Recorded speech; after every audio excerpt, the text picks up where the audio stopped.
What do you think about when you hear the word self-care? What comes to your mind? Do you think about fancy vacations, lots of expensive beauty products, or some 50-step beauty routines?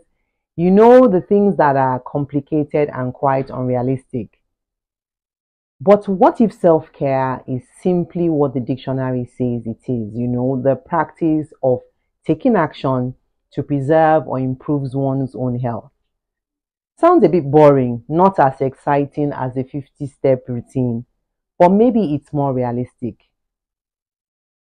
As a 50-something-year-old woman living in Nigeria, self-care needs to be as cheap and as practical as possible.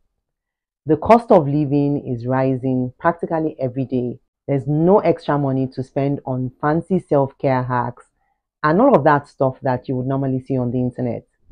So today I want to share with you some of the things that I do for self-care. These 10 things, which you could also call habits, are cheap and add very little extra cost to my budget. Maybe it will spark some ideas for you too. Number 1, prioritizing sleep. I try to make sure I get enough sleep each night to feel refreshed for the next day. Enough rest for me is anything between 6 and 8 hours. Anything less than 6 hours doesn't make sense, as in my body feels heavy and then brain fog sets in. I look and feel like a younger version of myself when I am well rested. Number 2 is eating a balanced diet. I consciously eat nutritious foods to make sure I remain in good health. I can't stand being ill, and the way it limits my ability to do things for myself. Preparing my meals ahead, or at least having a plan, is quite helpful. I avoid hunger at all costs. When I'm hungry, I will eat anything, healthy or unhealthy, just to stop from being hungry. Number 3 is staying hydrated. I drink a minimum of 2.5 liters of water each day. That's about 10 glasses of water. I don't do it on my own volition. Drinking water is difficult for me because it's tasteless. But I know that if I don't drink enough water throughout the day, I will have painful muscle cramps in my legs overnight. The fear of those cramps keeps me well hydrated. Number 4 is incorporating exercise. I aim to exercise 5 days each week. I do this because exercising regularly has kept me strong and healthy, and I still have that bounce or spring in my step. Because I exercise regularly, I do my own chores. I don't need help carrying heavy shopping or grocery bags or the water dispenser refill bottles. I feel strong enough to go anywhere and do anything. Exercising boosts my mood, it reduces my stress levels, and improves my health overall.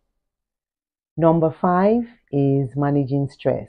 I finally got the hang of managing stress. I discovered that a lot of my stress was self-induced, in the sense that I always felt I had to do everything now, and I was doing so much multitasking. Now I have chilled and I have learned to make more realistic goals. 6 is setting boundaries. I have learned to establish boundaries between work and personal life to avoid burnout and prioritize self-care. 7 is taking breaks. I am pleased to be able to say that I take breaks during the day or during the week to rest and recharge, even if it's just for a few minutes or a few hours. Before now, the idea of taking a break was so alien to me. I have learned the hard way. Looking back now, I can't understand why I gave myself such a hard time. Let's say my stress meter back then was always on maximum. This constantly heightened state of stress might be part of the reason why I experience 60 severe perimenopause symptoms. Number 8 is practice self-care activities, or what you might call hobbies. I engage in activities that bring me joy and relaxation. For me, this is reading a good book or watching a good movie or a TV show. I just park myself on my favorite chair in the living room, which by the way is the sofa.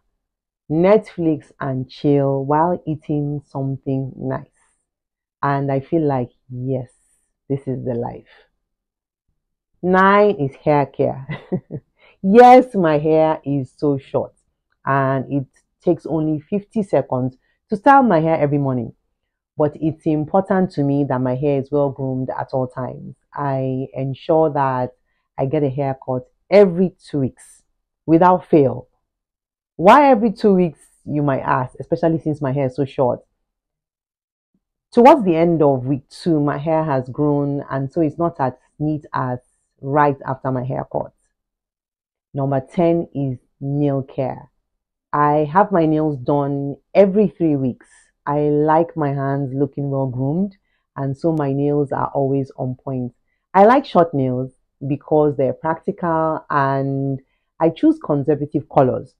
Something nude with a touch of black, white, or wine or some similar color. What do you do for self care? Please let me know in the comments below. Take good care of yourself. Remember to be your sister's keeper. I'll see you soon.